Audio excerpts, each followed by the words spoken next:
नमस्कार दोस्तों, सारांश स्कॉलर चैनल में आप सभी का बहुत बहुत स्वागत है। और आज हम सर्वेश्वर दयाल सक्सेना द्वारा रचित कविता मेघ आए का अध्ययन करेंगे।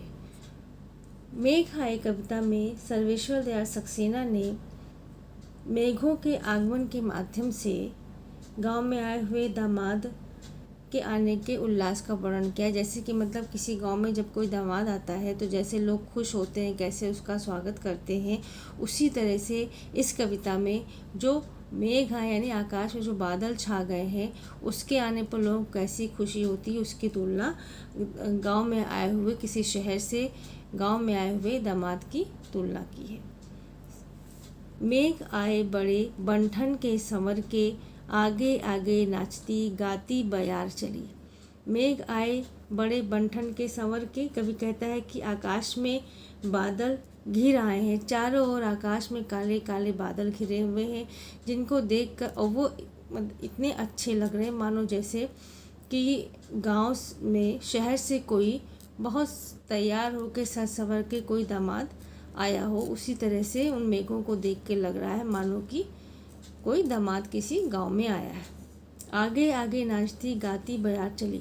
और मेघों के आकाश में छाने के बाद जो ठंडी ठंडी हवा चल रही है, जो पुरवाई चल रही है, उसको देख के ऐसा लगता है मानो कि वो पुरवाई नाचते गाते हुए, बयार मतलब हवा, वो पुरवाई हवा जो है वो नाचते गाते हुए हर किसी को उन मेघों के आने की सूचना दे रही है कि भाई आकाश में बादल छा गए हैं। दरवाजे खिड़कियां खुलने लगी गली गली, पाहुन जो आए हो गांव में शहर के। और जैसे कि गांव में जब कोई दामाद आता है तो उसको देखने के लिए हर गली में हर कोई अपनी खिड़की और दरवाज़ों को खोल खोल के उसको देखता है। उसी तरह से आकाश में जो बादल हैं उनको देखने के लिए हर कोई अपनी खिड़की और दरवाज़ों को खोल खोल के देख रहा है कि मतलब आकाश में अब बादल आ गए हैं, अब बारिश होगी, मौसम अच्छा होगा। तो इस खुशी में हर कोई अपने खिड़की और दरवाज़ों को खोल खोल के देख रहे हैं। पाहुन जो आए हो गांव में शहर के। और कैसे देख रहे हैं बादलों, आकाश में बादलों को खिड़की खोल के ऐसे देख रहे हैं जैसे कि कोई आए हुए दामाद को हर कोई देख रहा है कि गांव से शहर में दामाद आया है। पाहुन मतलब दामाद आया हो उसको देख रहे हो। उसी तरह से लोग अपनी खिड़की दरवाजे खोलकर आकाश में बादलों को देख रहे हैं। मेघ आए बड़े बंठन के संवर के। मेघ ऐसे बंठन के संवर के आए हैं कि मानो कोई दामाद आया है। पेड़ झुक झांकने लगे गर्दन उचकाए, आंधी चली धूल भागी घाघरा उठाए। हवा के चलने, जब पुरवाई हवा चल रही है, तेज़ हवा चल रही है, तेज़ हवा के चलने से जो पेड़ हैं वो या तो नीचे की ओर झुक जा रहे हैं या फिर ऊपर की ओर उठ रहे हैं, यानी पेड़ खूब तेज़ तेज़ हिल रहे हैं। तो उनको देख के ऐसा लग रहा है मानो कि पेड़ झुक कर अपनी गर्दन झुकाकर उन बादलों का अभिवादन कर रहे हैं, उनका स्वागत कर रहे हैं। आंधी चली धूल भागी घाघरा उठाए। और तेज़ हवा चलने से जो आंधी चल रही है उससे जो धूल उड़ रही है तो ऐसा लग रहा है मानो जो गांव की युवतियां हैं वो अपने घाघरे को समेट कर भाग रही हैं। बाकी चितवन उठा नदी ठिठकी घूंघट सरकाए। और नदी भी जो है वो क्या कि ठिठक गई है, रुक गई है, मानो वो भी एक टक, ठीक है, चितवन मतलब होती है दृष्टि, तो एक टक बिना पलक झपकाए वो भी आकाश में बादलों को देख रही है, उसका स्वागत कर रही है। मेघ आए बड़े बंठन के संवर के, आकाश में चारों ओर काले काले बादल छा गए हैं। बूढ़े पीपल ने आगे बढ़कर जुहार की, बरस बाद सुध लीन्ही। और बूढ़े पीपल ने आगे बढ़कर जुहार ली, मतलब जो बूढ़ा पीपल है, गांव का सबसे पुराना पीपल है, वो भी उन बादलों का ऐसे स्वागत कर रहा है मानो जैसे गांव का कोई बुजुर्ग जो है वो अपने दामाद का आगे बढ़कर अभिवादन करता है। जुहार मतलब कहता है अभिवादन करना, स्वागत करना। वैसे ही जो गांव का सबसे पुराना पीपल है वो भी उन काले काले मेघों का, बादलों का स्वागत कर रहा है। बरस बाद सुध लीन्ही, बोली अकुलाई लता ओट हो किवार की। और पेड़ के किनारे दरवाज़ों सॉरी पे किवाड़ यानी कि दरवाज़ा, तो दरवाजे के किनारे पे जो लता है वो ऐसे हिल रही है, बार बार झुक करके दरवाजे से आगे आ रही है। ऐसा लग रहा है मानो वो व्याकुल होकर के, परेशान होकर के, व्याकुल होकर के उस जो गांव से में शहर से दामाद आए हैं उनसे ये शिकायत कर रही हो कि बहुत दिनों बाद तुमने सुध ली है, बहुत दिनों बाद लौट कर आए हो।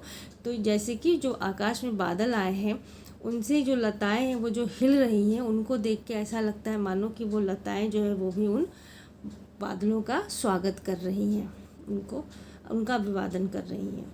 हर्षाया ताल लाया पानी परात भर के, और जो ताल है वो भी बहुत खुश है। और जैसे कि मेहमान के आने पर ताल भर के परात में पानी भर कर ले जाते हैं उनका पैर धोने के लिए, उनका अभिवादन करने के लिए, वैसे ही जो गांव का ताल है वो भी अपने पानी से, जो उसमें थोड़ा सा पानी है, उस पानी से जो है वो उन बादलों का अभिवादन कर रहा है, स्वागत कर रहा है। मेघ आए बड़े बंठन के सवर के, आकाश में काले काले बादल चारों ओर छा गए हैं। क्षितिज अटारी गहराई दामनी दमकी, क्षमा करो गांठ खुल गई अब भरम की। तो प्रस्तुत पंक्तियों में कवि कहता है कि आकाश में बादल छा गए हैं और क्षितिज पर गहरे बादलों में दामनी दमकी यानी कि बिजली चमक रही है और बारिश शुरू हो गई है। तो इस दृश्य को कवि ऐसे बता रहा है मानो कि बहुत दिनों बाद जो मेहमान आए हैं उसका और उसकी पत्नी का मिलन हो गया है, और पत्नी ने पहले तो उसे एक वर्ष बाद आने की उलाहना की, क्षमा करो गांठ खुल गई सब भरम की, और उसके बाद फिर वो उससे जो है क्षमा मांगती है कि चलो मुझे मतलब क्षमा करो, जो भी भ्रम था वो दूर हो गया। बांध टूटा झरझर मिलन के अश्रु ढर के, और उनके नेत्रों से ऐसे आंसू बहने लगे मानो जैसे कि कोई बांध टूट रही और उसके बाद तेजी से पानी बहने लगता है, वैसे ही आंखों से आंसू बह रहे थे। मेघ आए बड़े बंठन के सवर के, मेघ आकाश में चारों ओर काले काले छा गए हैं। नीचे की जो 4 लाइनें हैं, क्षितिज अटारी गहराई दामनी दमकी, क्षमा करो गांठ गुल गई सब भरम की, बांध टूटा झरझर मिलन के अश्रु ढर के, मेघ आए बड़े बंठन के सवर के। इन 4 लाइनों में कवि ने जो है पति पत्नी के मिलन का बहुत ही सुंदर चित्रण किया है मेघों के माध्यम से, कि मेघ आए हैं, कैसे बिजली चमक रही है आकाश में, पानी बरस रहा है। तो इस दृश्य को उन्होंने इस तरह से दर्शाया है मानो कि पति पत्नी का मिलन हुआ है, और उन लोग के बीच में जो भी भ्रम था, जो भी शिकायत थी वो दूर हो गई है। और उसके बाद दोनों मिलते हैं और हमारी खुशी के उनके आंखों से आंसू बहने लगते हैं।